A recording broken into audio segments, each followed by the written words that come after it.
Berlatar belakang di atas pegunungan tinggi yang dingin, terlihat seorang ayah dan kedua anaknya sedang berada di sekitar peternakan kecil dekat rumahnya. Namun gak lama kemudian, sang ayah melihat istrinya yang sedang berbicara dengan seorang pria dari kejauhan.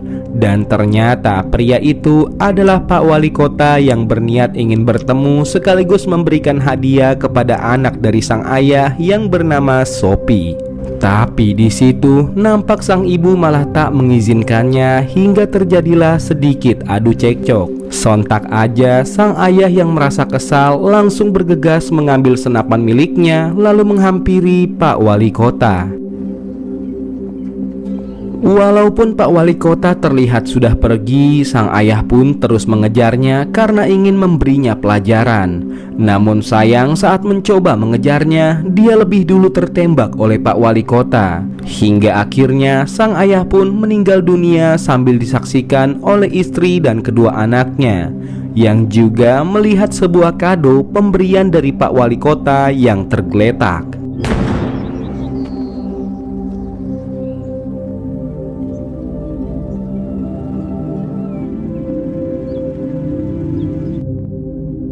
Singkat cerita, beberapa tahun kemudian, kini Sophie dan adik laki-lakinya sudah tumbuh besar. Dan semenjak kejadian itu, mereka harus mandiri dan bekerja keras mengurus peternakan kecil mereka. Hitung-hitung membantu pekerjaan ibunya yang kini sedang sakit. Dari sini bisa kita lihat di mana Sophie dan adiknya masih bisa merasakan kebahagiaan selama mereka masih tetap bersama. Meski hidup mereka pas-pasan dan sederhana. Di lain sisi, tepatnya di sebuah kota di bawah pegunungan, nampak Pak Wali Kota dan anaknya yang bernama Samuel sedang melakukan ibadah gereja bersama para warga lainnya. Namun di tengah ibadah, Pak Wali Kota dan anaknya malah terlihat tak begitu yakin dengan apa yang mereka lakukan. Kita kembali ke Sophie dan ibunya, di mana semenjak ditinggal pergi sosok sang ayah, mau gak mau mereka terpaksa menggunakan tabungan ibunya demi bertahan hidup. Yang mana hal itu dapat dilihat saat Sophie disuruh ibunya untuk mencairkan uang tunai di kota guna kebutuhan sehari-hari mereka. Namun di tengah perjalanan, Sophie gak sengaja melihat Samuel yang saat itu melihat balik ke arah dirinya. Tanpa pikir panjang, Sophie pun melanjutkan perjalanannya hingga akhirnya sampai di kota untuk mencairkan uang. Setelah beres, Sophie pun akhirnya menyadari dirinya terus diperhatikan oleh beberapa orang di sana, termasuk Pak Wali Kota. Namun di situ Sophie pun tak memperdulikannya dan langsung bergegas kembali pulang. Keesokan paginya, Sophie pun terkejut saat melihat sebuah kado yang tergeletak di depan rumah dan gak tahu siapa yang memberikannya. Tanpa pikir panjang, Sophie yang kepo langsung membawa kado itu ke dalam rumah lalu membukanya, yang ternyata kado tersebut berisi sebuah gaun putih yang cantik. Nampaknya Sophie sangat menyukai gaun tersebut. Tapi saat ibunya datang, sang ibu justru terlihat gak suka melihat Sophie menggunakan gaun itu, sehingga ibunya pun langsung merebut gaun tersebut dari Sophie lalu membakarnya. Hingga di suatu hari, nampak Sophie pergi sendirian ke dalam hutan dan berniat mandi di sebuah danau yang dialiri langsung dari air terjun. Sementara sang kakak pergi, di saat itu juga sang adik melihat sekaligus menyadari bahwa ibunya telah meninggal dunia.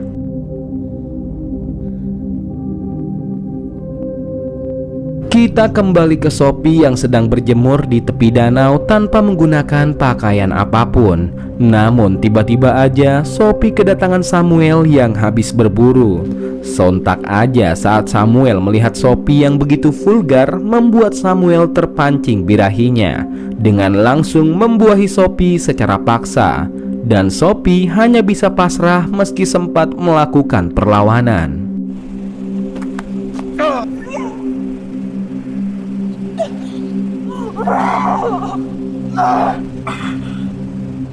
Setelah beres dibuahi, Sophie pun diancam oleh Samuel, yang mana jika Sophie mengadukan hal ini, maka Samuel nggak akan segan-segan menembaknya.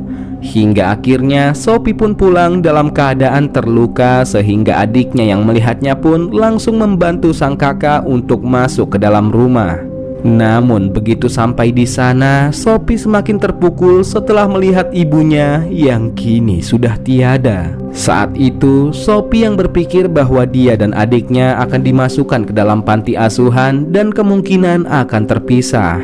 Maka dari itu, mereka berdua pun memutuskan untuk mengubur jasad ibunya sendiri bersebelahan dengan makam almarhum ayahnya. Begitu banyak kenangan yang mereka lewati bersama ibunya, namun kini semua hanya tinggal kenangan.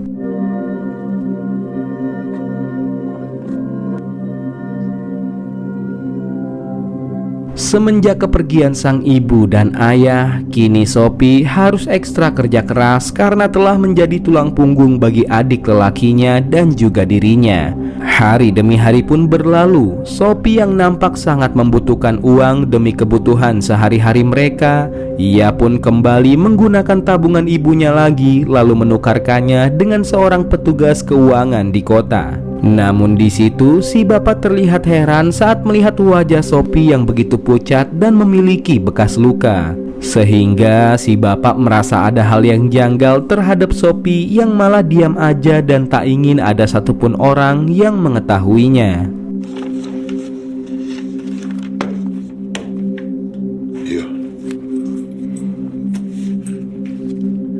Selesainya menukarkan uang, lagi-lagi Sophie menjadi pusat perhatian bagi beberapa orang di sana yang terus memerhatikan dirinya, termasuk Pak Wali Kota yang menghampiri Sophie saat berada di sebuah gereja. Namun di situ Sophie malah menghiraukan Pak Wali Kota dan langsung pergi dari sana meski sempat dihadang oleh dua pria penjual daging. Dari sini bisa kita lihat dari tatapan mata kedua pria tersebut, sepertinya mereka ingin mencicipi tubuh mulusnya Sophie.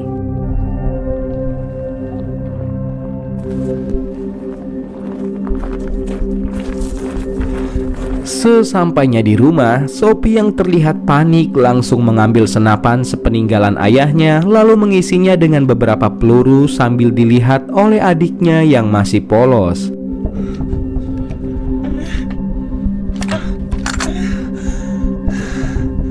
Di malam hari saat sang adik sudah tertidur, Sophie pun memutuskan untuk berjaga sambil tetap waspada sebab dia takut bila pria penjual daging tadi mendatangi rumahnya. Dan benar aja, mendadak Sophie mendengar seperti ada suara orang yang hendak ingin masuk ke rumahnya. Sehingga dengan hati-hati dia pun langsung memeriksanya dan tak menemukan siapapun. Hingga tak lama kemudian, Sophie yang melihat ada seorang pria dari balik jendela langsung auto menembaknya meski tembakannya masih meleset dan tak mengenai orang itu. Namun tiba-tiba aja, ya, dari arah belakang ternyata adiknya sudah lebih dulu disekap oleh penjual daging yang diketahui bernama Gustav. Dan di situ terdapat juga salah satu rekannya serta Samuel yang pernah membuahi Sophie. Di situ Gustav pun mengancam Sophie untuk meletakkan senjatanya, jika tidak dia nggak akan segan-segan membunuh adiknya. Karena nggak mau lagi kehilangan orang yang disayanginya, akhirnya Sophie pun terpaksa mengalah dan meletakkan senjatanya. Hingga akhirnya Sophie pun dibuahi secara paksa oleh Gustav sambil disaksikan oleh adiknya dan juga Samuel yang sebenarnya merasa kasihan dan nggak tega saat melihatnya. Di situ Samuel pun hanya bisa terdiam karena nggak berani melawan dengan Gustav.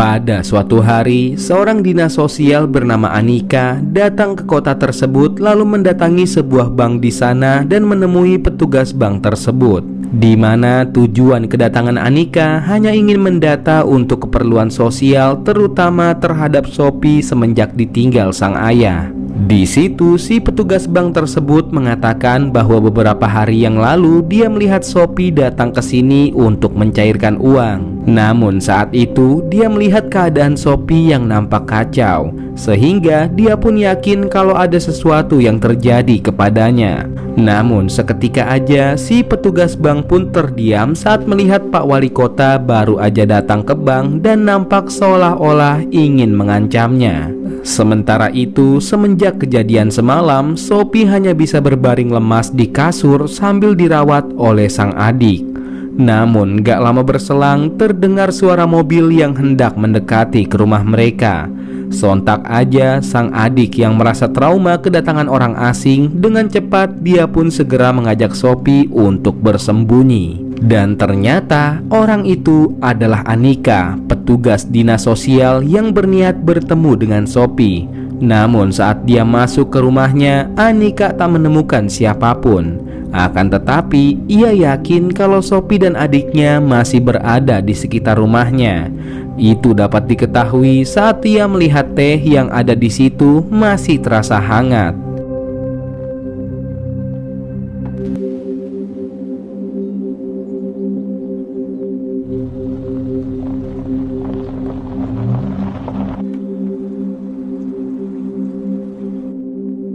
Keesokan harinya, Samuel pun dihampiri oleh ayahnya yang memberitahukan bahwa ada seorang petugas dari dinas sosial alias penegak hukum yang mengetahui keberadaan Sophie. Sepertinya petugas tersebut menyadari bahwa telah terjadi sesuatu terhadapnya. Tapi seketika aja wajah Samuel mendadak tegang seolah-olah takut jika ayahnya mengetahui siapa orang terkait pada kejadian tersebut. Maka dirinya bisa mendapatkan masalah yang sangat besar. Oleh sebab itu, karena nggak pengen ayahnya sampai tahu tentang kejadian itu, akhirnya Samuel pun mengajak teman-temannya untuk membunuh Sophie agar tidak ada saksi mata yang bisa membuat mereka bisa masuk penjara. Namun beruntungnya kedatangan mereka diketahui oleh adiknya Sophie, sehingga dia pun langsung memberitahukan kepada sang kakak untuk segera kabur ke dalam hutan. Namun apesnya aksi mereka diketahui oleh salah satu rekan Samuel, sehingga mereka pun langsung bergegas mengejarnya ke dalam hutan.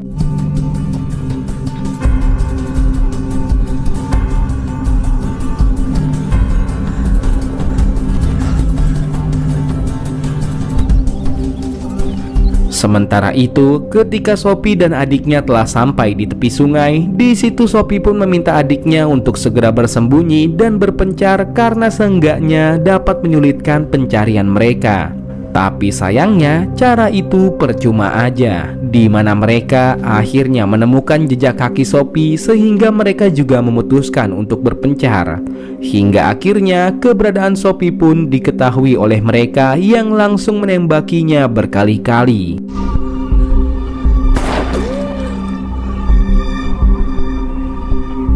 Saat itu, Sophie yang berusaha kabur dari kejaran salah satu rekan Samuel, ia pun memilih untuk memanjat tebing. Namun aksinya justru semakin mempermudah Gustav yang langsung memanfaatkan kesempatannya dengan berniat menembak Sophie dari kejauhan sambil mengeker senapan ke arahnya. Tapi tiba-tiba aja, ya, beruntung Samuel berhasil menggagalkan Gustav saat mencoba menembak Sophie. Begitupun juga Sophie yang berhasil menendang pria tersebut yang mencoba mengejarnya hingga tewas layaknya main prosotan di wahana kolam renang. Sementara itu, Gustav yang kesal dengan Samuel, ia pun hampir aja ingin menghajarnya. Dari sini bisa kita simpulkan bahwa Samuel masih memiliki hati yang baik dan belas kasihan kepada Sophie.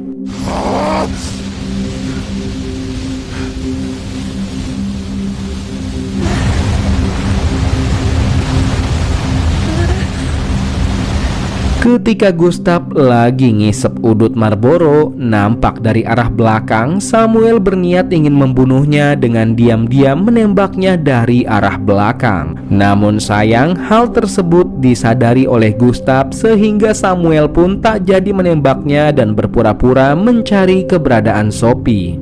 Jadi alasan Samuel berniat membunuh Gustaf adalah karena ingin melindungi Sophie dari bahaya yang akan mengancam nyawanya. Di lain sisi, nampak adiknya Sophie yang berusaha kabur akhirnya tertangkap juga oleh Gustaf yang melihatnya. Sontak aja, Gustaf pun langsung membawa adiknya Sophie sekaligus memanfaatkannya sebagai umpan untuk memancing Sophie agar mau keluar dan menyerahkan diri. Namun saat Samuel dan Gustaf sedang duduk santuy sambil menunggu kedatangan Sophie, nampak Sophie terkejut saat melihat bahwa adiknya telah lebih dulu tertangkap oleh Gustaf dan Samuel. Oleh sebab itu, Sophie pun berusaha memberikan kode kepada adiknya dengan bersiul seperti yang mereka lakukan sebelumnya. Dan pastinya sang adik pasti akan paham bahwa suara tersebut berasal dari kakaknya. Sontak aja setelah mendengar suara siulan dari kakaknya, tiba-tiba sang adik Sophie berniat untuk kabur yang malah langsung dicegah oleh Gustaf, yang saat itu juga menyuruh Samuel untuk mengejar Sophie. Sementara itu, Gustaf memutuskan untuk berpindah tempat dengan langsung berjalan sambil mengawasi adiknya Sophie dari belakang. Di saat yang bersamaan, kebetulan Sophie yang melihatnya pun langsung melemparkan sebuah batu yang mengenai kepala Gustaf. Namun tiba-tiba aja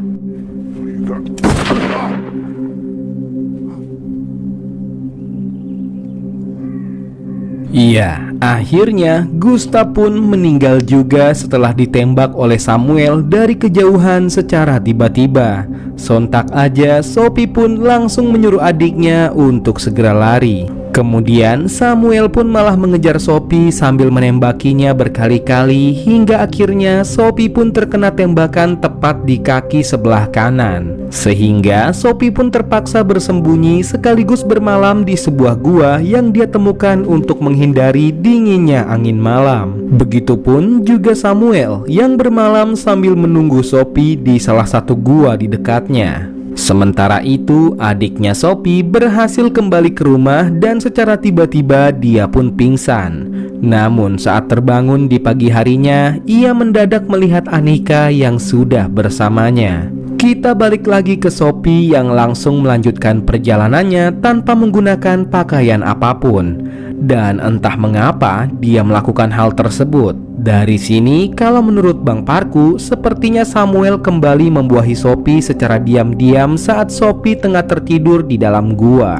Dan mungkin itu adalah alasan Samuel membunuh Gustaf hanya karena ingin membuahi Sophie sebelum dia membunuhnya. Sambil tertatih-tatih dan menahan kesakitan, Sophie pun akhirnya tiba di sekitar rumah. Namun di situ dia melihat Samuel yang sudah standby dan bersiap akan membunuhnya. Akan tetapi tiba-tiba datang Anika dengan adiknya yang mencoba melindungi Sophie saat Samuel bersiap menembaknya. Namun tiba-tiba aja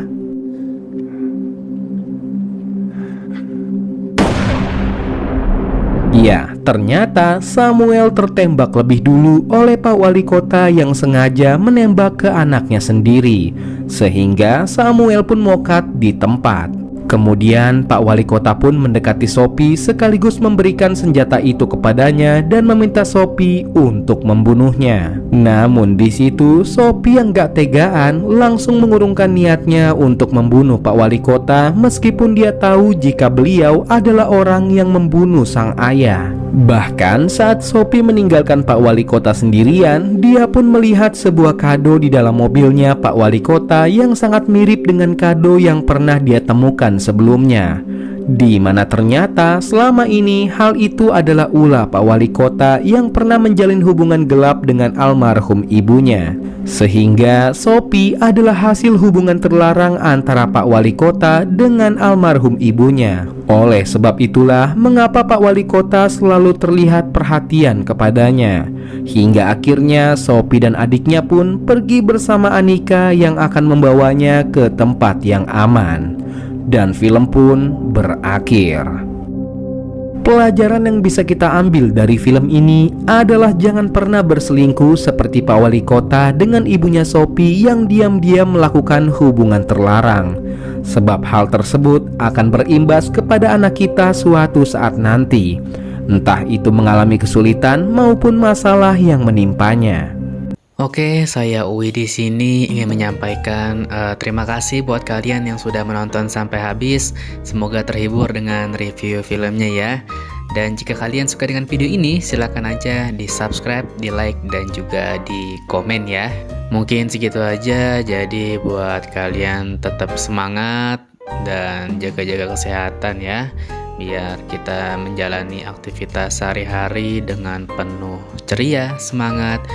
Untuk yang pejuang mencari rupiah, tetap semangat supaya kita bisa mencari cuan buat ya kebutuhan kita sehari-hari dan demi masa depan kita yang lebih baik ya. Ya udah pokoknya yang baik-baik aja buat kalian. Saya Uwi di sini mohon pamit undur diri dan Ikhwan selaku wakil direksi. Wassalamualaikum warahmatullahi wabarakatuh. Sampai jumpa lagi di video berikutnya. Aduh, ini gudang garam filter udah habis berapa ya? Berapa? 2 batang apa 3 batang ini sama kopi Indo Cafe. Tuh, saya mau tidur lah, ini udah jam 12 malam ya. Oke, bye.